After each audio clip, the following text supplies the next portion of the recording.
Realismus. Umělecký směr, který se rozhodl sundat růžové brýle romantismu a podívat se na svět takový, jaký skutečně je. Skuteční lidé, skutečný život, skutečné problémy. Ahoj, já jsem Francis a vítejte na Online učiteli. Co je to realismus?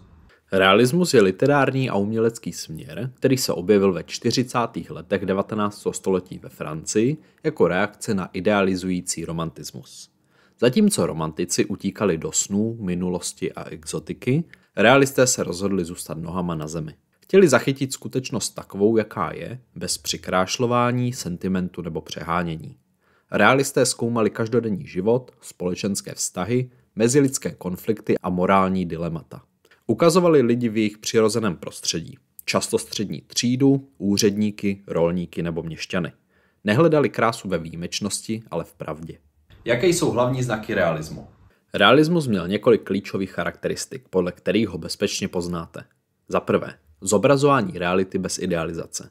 Realisté nechtěli tvořit pohádky, ale zrcadlit skutečný svět.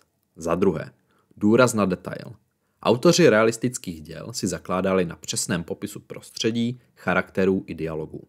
Za třetí, společenská kritika. Literatura měla ukazovat problémy doby. Sociální nerovnost, pokrytectví, chudobu nebo nespravedlnost. Za čtvrté, typizace postav. Postavy představovaly určité společenské vrstvy nebo charaktery, ne výjimečné hrdiny jako v romantismu. A za páté, objektivní vypravěč. Autor často vystupoval jako nestranný pozorovatel, který nechával čtenáře, aby si názor vytvořil sám. Realismus měl silné zázemí hlavně ve Francii, Anglii a Rusku.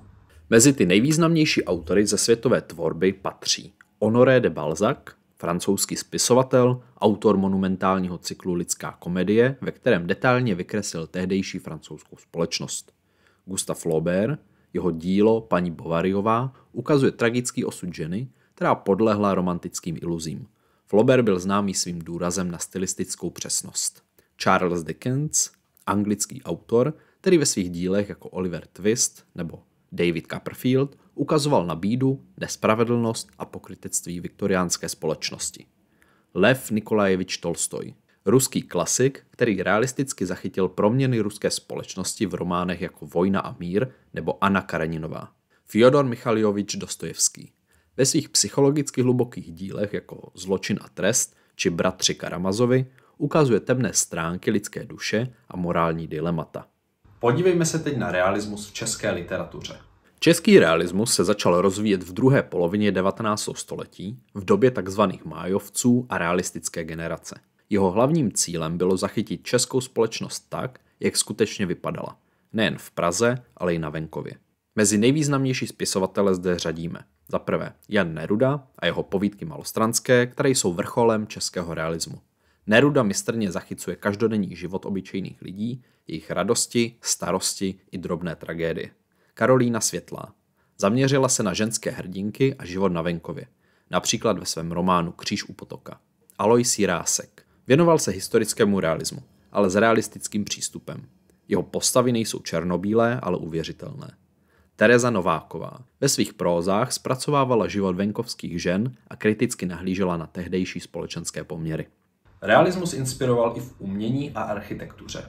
V malířství se realismem inspirovali například Gustave Courbet, francouzský malíř, jehož díla jako například Pohřeb v Ornans nebo Dláto a kladivo ukazují obyčejné lidi v každodenních situacích. Ilja Repin, ruský malíř, který zachycoval těžký život ruského lidu, například jeho dílo Burlaci na Volze. V architektuře se realismus neprojevil přímo jako styl, ale ovlivnil celkovou orientaci na funkčnost a praktičnost v pozdějších obdobích. Realismus změnil způsob, jakým se nahlíželo na umění i literaturu. Ukázal, že obyčejný život může být stejně zajímavý jako hrdinské eposy a že i každodenní příběhy si zaslouží naši pozornost. Zároveň připravil půdu pro další směry, jako byl naturalismus, impresionismus nebo později modernismus. Realismus nás učí vidět svět bez příkras. Ukazuje nám pravdu, i když není vždy krásná. A právě proto je dodnes tak důležitý. Pokud vás zajímá víc o literárních směrech, autorech nebo doporučené četbě, tak mrkněte na můj Patreon. Odkaz najdete dole v popisku videa. Díky, že jste se dívali a uvidíme se u dalšího videa.